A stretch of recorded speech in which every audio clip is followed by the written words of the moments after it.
क्या आपको पता है कि इस तरह के हिंदी सेंटेंसेस का इंग्लिश में अनुवाद कैसे करते हैं?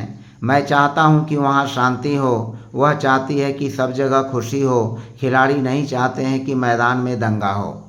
अगर इस तरह के हिंदी वाक्यों को इंग्लिश वाक्यों में ट्रांसलेट करना नहीं जानते तो आइए हम बताते हैं इस वीडियो के माध्यम से कि इस तरह के इच्छा सूचक या एम्बिशन वाले सेंटेंसेस को हम किस प्रकार से हिंदी से इंग्लिश में ट्रांसलेट करेंगे। देखिए, इस तरह के वाक्यों के ट्रांसलेट करने के अनेक प्रकार के तरीके हो सकते हैं, लेकिन उन तरीकों में से मैंने जिस तरीके का उपयोग किया है, इन इच्छा सूचक वाक्यों के लिए जो स्ट्रक्चर है इसके दो पार्ट होते हैं। मैं चाहता हूँ यह प्रिंसिपल क्लॉज है, वहाँ शांति हो यह संज्ञा उपवाक्य है अर्थात नाउन क्लॉज है।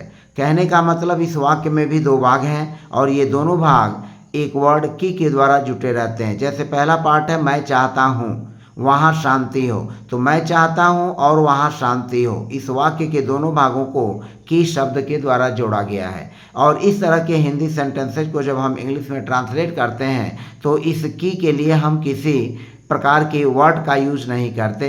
जैसे अमूमन हम गलती कर बैठते हैं कि दैट से जोड़ देते हैं, लेकिन ऐसा इस तरह के वाक्यों में नहीं होगा। हमको दैट से यहाँ जोड़ने की कोई आवश्यकता नहीं है।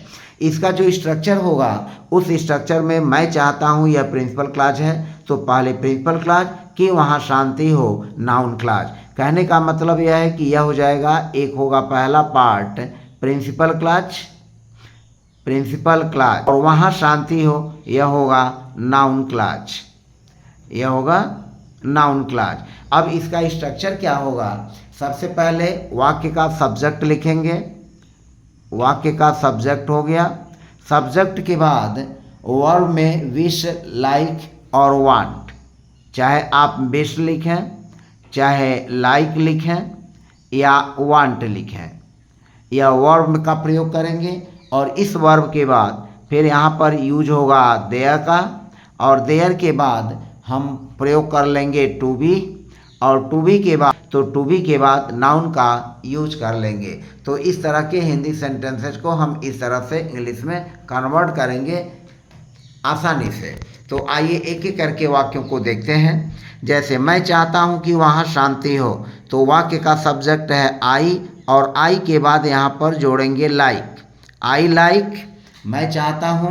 अब आई लाइक हो गया, उसके बाद देयर का यूज करेंगे, आई लाइक देयर, और फिर टू बी का यूज हो जाएगा। और जो हमारा शांति है तो इसके लिए यूज करेंगे संज्ञा, चूंकि यह है पीस, तो I like there to be peace, मैं चाहता हूँ कि वहाँ शांति हो।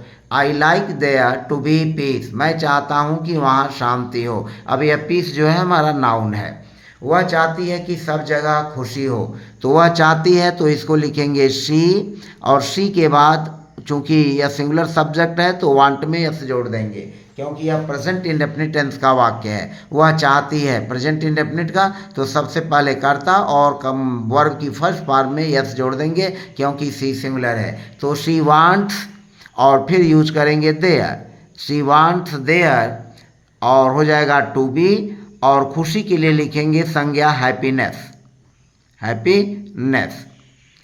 तो she wants there to be happiness, वह चाहती है कि सब जगह खुशी हो। She wants there to be happiness, she wants there to be happiness. अब कह रहा सब जगह, तो सब जगह के लिए यूज करेंगे एवरीवेयर, सब जगह। She wants there to be happiness everywhere, she wants there to be happiness everywhere. खिलाड़ी नहीं चाहते हैं कि मैदान में दंगा हो, खिलाड़ी नहीं चाहते हैं कि मैदान में दंगा हो, तो खिलाड़ी नहीं चाहते हैं तो लिखेंगे the players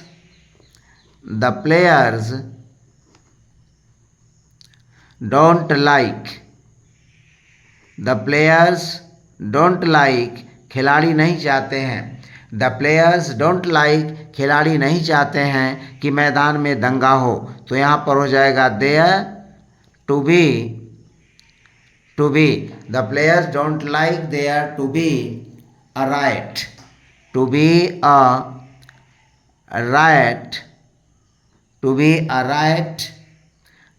a right in the field, in the field. खिलाड़ी नहीं चाहते हैं कि मैदान में दंगा हो। अध्यापक नहीं चाहता है कि अनुशासनहीनता हो। तो इसको लिखेंगे the teacher does not like की जगह विश लिख लेते हैं। The teacher does not wish there to be indiscipline.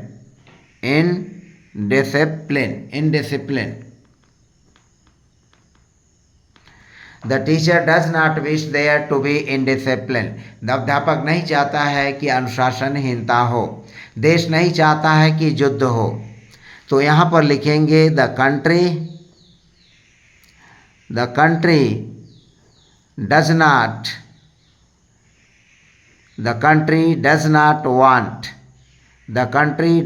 want there to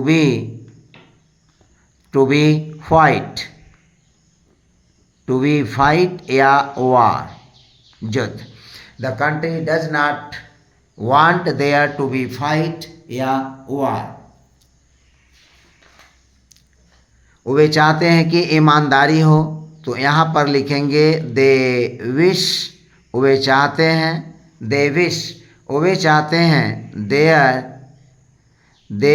there to be honest means ईमानदार, और ऑनेस्ट को ऑनेस्टी में कर देंगे तो ईमानदारी हो जाएगा, संज्ञा या नाउन का काम करेगा। या they wish there to be honesty, वे चाहते हैं कि ईमानदारी हो। तुम चाहते हो कि दोस्ती हो। तो इसको लिखेंगे यू वांट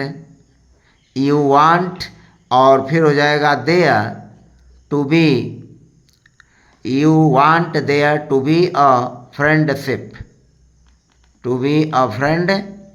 दोस्ती हो, मित्रता हो। You want there to be a friendship, तुम चाहते हो कि दोस्ती हो, मित्रता हो। क्या वे चाहते हैं कि उन्नति हो? तो यहाँ पर हो जाएगा डू दे वांट, प्रश्नवाचक वाक्य है। तो do they want there to be progress. Do they want there to be progress. Progress की जगह आप प्रॉस्पर्टी भी यूज कर सकते हैं। प्रॉस्पर्टी